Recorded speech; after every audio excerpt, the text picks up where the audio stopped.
few months ago, I was asked to help steer a group known as the Bucks County Anti-Racism Coalition.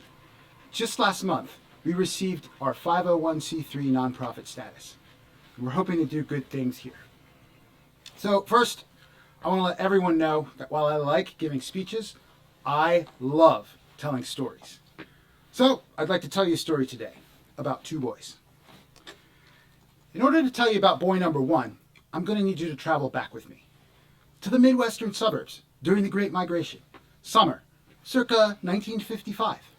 Boy number one is walking through towns with some friends from grade school. They pass a shop window and he sees the whole group reflected in it. For a split second, he asks, "Hey, who's that black kid?" That black kid in the window was him, and he'd have to sit outside the swimming pool fence watching his other friends swim.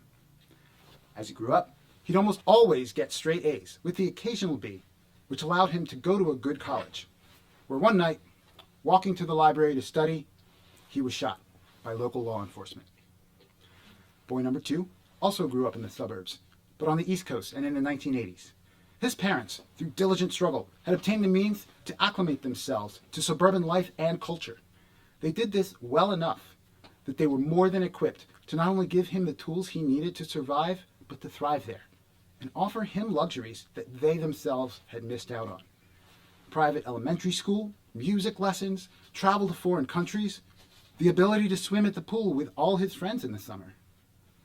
And yet, his dad, due to past interactions with police, made sure to give him the talk on the regular. His mom, due to her first-hand involvement working with the Kings and their family, yes, that King family, made sure he knew he'd have to strive harder than his friends if he wanted to achieve similar results. Both of them instilling in him the reality that, unfortunately, for boys that looked like he looked, life isn't fair, and he'd need to set his expectations accordingly. The first boy from Topeka, Kansas, was my father, and had that cop aimed just a little differently, I wouldn't be standing here.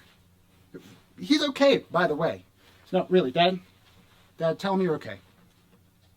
Dad? Hey everyone, I'm okay. Thanks, Dad. The second boy, as you may have guessed, from Wilmington, Delaware, was me. I'm not sure if you know what it's like to grow up black in the suburbs in America. What it's like to be 5 years old, wishing up that I could wake up as someone else, and someone else could wake up as Kevin. And my very next thought would be, well, someone has to be Kevin.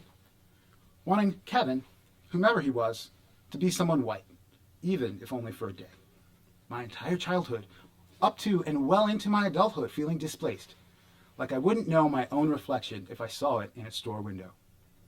You see, in order to exist in spaces defined with our exclusion in mind, my parents, their parents, I had to adhere to patterns. Patterns of always putting ourselves in our place lest someone else do it for us. Letting others define us. Placing ourselves second. Deferring. Always striving to get it right in order to feel included, yet never quite feeling welcome. Tiptoeing through life. Sidestepping others' expectations of us, no matter how misguided those expectations were. Mindful to never break the patterns. Patterns I was convinced, as I'm sure my parents were, would spare me from the evils of racism, or at the very least minimize its effects, not realizing that those very patterns had their roots in it, and that by internalizing those patterns, I was internalizing a pattern of hating me. Decades later, and through continuous effort, personally, I'm coming to terms with those patterns, rejecting them, and redefining me. It's hard to wake up and realize you're racist. It was even harder to wake up on November 9th, 2016, and learn that nearly half the country not only realizes it, but wants to keep things that way, or take it further, back to the way it was for my parents or for their parents. Anyone else know that feeling? Of being seen as a stranger in your own land, an uninvited guest in your own home, or worse yet, somehow a threat to it.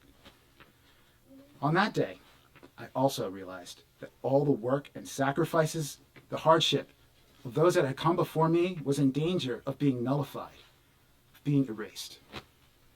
My mom, my dad, my grandparents, I used to think that they had done what they did so that we wouldn't have to. Used to think that all their tales of taking action during civil rights was just that, tales from bygone days, something from their time. But it's not. Because now it would seem it's our turn. Now it's our time. And we're here because, y'all, I do not intend to go back. If you take nothing else away from anything I've said here today, take that. My parents did not do all they did and did not march this far forward so that we could all watch it all vanish under this, I don't even know what you call this anomaly, this phenomenon that we've all been enduring for the past 4 years. Mass gaslighting, shared trauma, whatever you call it, please don't call it normal, and please, please do not call it great. Now, the coalition I'm speaking on behalf of today is not political in nature. However, time and time again, we send out the call for peaceful efforts in the name of unity. We take action on behalf of marginalized people of all varieties. When we do this, we never mention candidates, we never mention party. Yet, over and over, we meet opposition in the name of and for the supposed benefit of our current president. This happens so often that I'm continually baffled by that the leader of the nation has become antonymous with equality, with unity. A president that claims he's done more for minorities than any president since Lincoln. You know, ironically, he's not entirely wrong here, just not for the reasons he claims. The book Caste by Isabel Wilkerson likens this nation to an elaborate house, resting on a foundation. And the deeper our president digs with his lies, his rhetoric, his unapologetic coddling of nationalistic extremism, the more that foundation gets exposed for what it is, cracked and in dire need of repair. It's going to take a lot to repair it. But folks, he's not the one to do it. He has no intention of doing it because he and his ilk benefit from it staying broken. So, how do we fix it? I wish I had all the answers. But I can at least tell you where to start.